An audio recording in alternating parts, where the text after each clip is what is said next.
From as far back as I can remember, I had art. The act of creating art has a way of seducing me into complete immersion unlike any other thing I experience in my life. Time does not exist, and every care in the world goes out the window. When I make something, it is drenched with my experiences, memories, and good vibes. Probably the first moment that I knew that she was going to have some type of artistic ability is when she took the crayons and was drawing on her bedroom wall.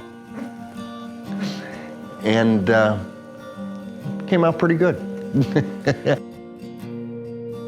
Know that she enjoyed working with crayons or paint or anything that would occupy her in the front room. She was pretty good. She would really try to draw something and not just scribble.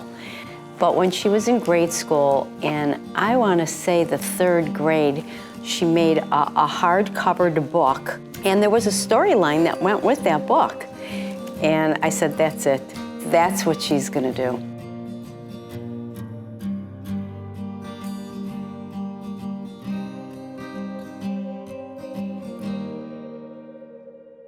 I've tried to teach her that God has given each of us a talent.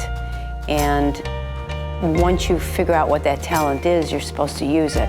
Her mom and I both worked hard for everything that we had in our lives. And everything that we gave to our children came from hard work.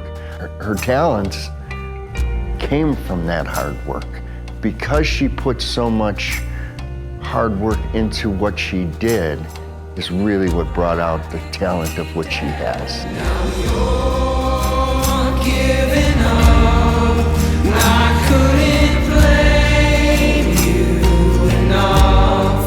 And all of those quarrels and fights for the moon. And I always gave it to you. And now that I want everything back, it's gone.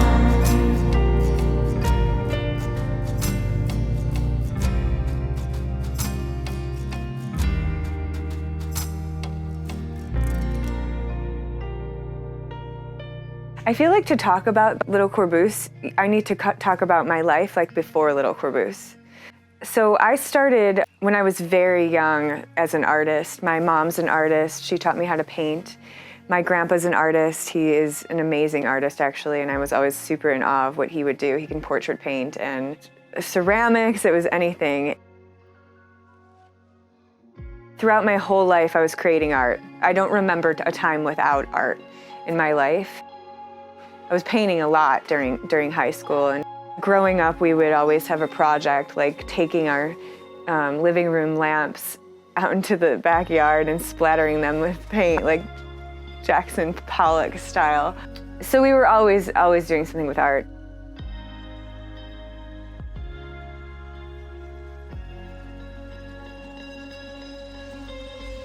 My grandpa used to show me how to paint, and he would just be like, stop about 3 steps before you think you're done, because I would just overwork everything. I felt like it needed more. And as time went on, I always remember him just saying that, just stop, like make sure you edit, and that was sort of, and it is still a challenge for me to edit, keep editing.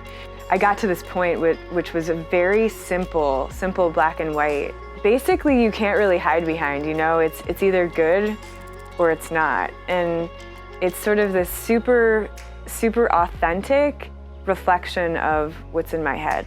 Before I thought I was doing that, but I really wasn't. With black and white, you can't really hide anything. Like those 2 colors are so opposite one another that everything really stands out. It's so much harder to make something simple and good. Like it's so easy to overcomplicate something or make something that's black and white that looks too crazy, but to really pare it down and go really minimal, but really purposeful in design. It's hard. The designs that I'm creating for Little Korboose are all from my experiences. So no one has had my exact experiences. I'm using those as an influence for all of the work. feel like we share a creative vision and understand that process that we both go, behind the scenes, where we document what's going on and how much work is going into it and validating maybe the cost of it. It might seem like this simple thing, that you could go to Target or IKEA or whatever, some kind of fast fashion or fast home goods.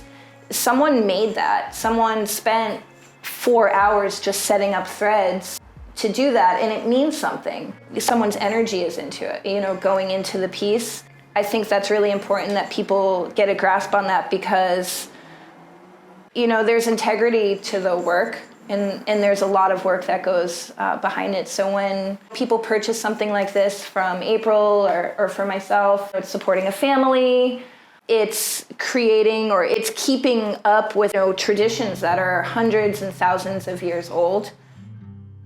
I was fortunate enough to be raised by forward-thinking parents who reject the norm and who care deeply about others. I was also taught to understand the value of experience and curiosity. In fact, curiosity took us all over the globe to discover new places. We traveled often in search of the next new experience. I remember my mother saying, "Always go." I think to be in one place for too long stifles your imagination, your experience, your knowledge, who you become. It's probably due to my father, again, going back to that, in him telling me, do what you like. Try not to work for anybody else. Work for yourself. You'll be more free doing that thing that you like. The lifestyle was super unconventional. I didn't know it at the time, actually. I noticed it when we went into high school. That's when I was like, oh wait, we're a little bit different here. I don't know what about it. My parents are just people from the 70s, right? Like they have been experiencing a revolution for their entire lives, I think. So they always tried to break social norms. They just always taught us to question everything and don't follow the herd and do things that are a little bit different. And just taught us that just individuality and differences and all of the things that might make you feel not part of the group, those were special, those were unique. She would definitely seek the different things in life. And that's what I loved about her, is that she wasn't so close to the home too much. She would seek to have freedom. It's like being a bird in a cage. If you don't go out and experience life on your own terms, you'll never live. And each person has their own experience. So for me to say, go here, do this, do that, it's like putting someone in jail. I don't want them to live my life. I want them to live their life and experience things so they could come back and tell me about their experiences. Then I get to live a different part of my life too. It's all connected. So to be free and go. I don't ever want to feel selfish or stifling with them. Traveling as much as we did when we were young, we were taught that home didn't just mean a house. It meant the people you meet along the way, the communities you form, the artifacts that you take with you and you remember those times. That's home. And so travel actually, which is an interesting juxtaposition, means home in some ways, and creating nests in all of these different places. As a designer, you're kind of like stuck in your own head and you're thinking how you see the world and how you want to put things out into the world. But to take someone else's, view of the world and kind of put your filter on it, filtering it back and forth until you have this thing, it's a really cool process. There's a lot of thinking that goes into the designs, but I do believe that you'll hear me use this word a lot, like accessible, approachable. No one is excluded. I want people with my work to know that they were sort of a part of my journey in some way to create that, like I have them in mind. I guess I want them to understand like you can find home on the road.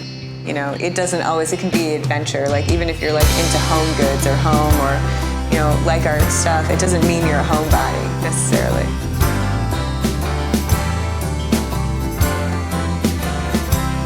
Every single item in my home has a story. It has to do with the land and nature. Home is made up of artifacts from travels and experiences. The word home has always had an unconventional meaning to me. It is more than just a house. It is a feeling. It has to do with people, the community, and the connections you make along the way.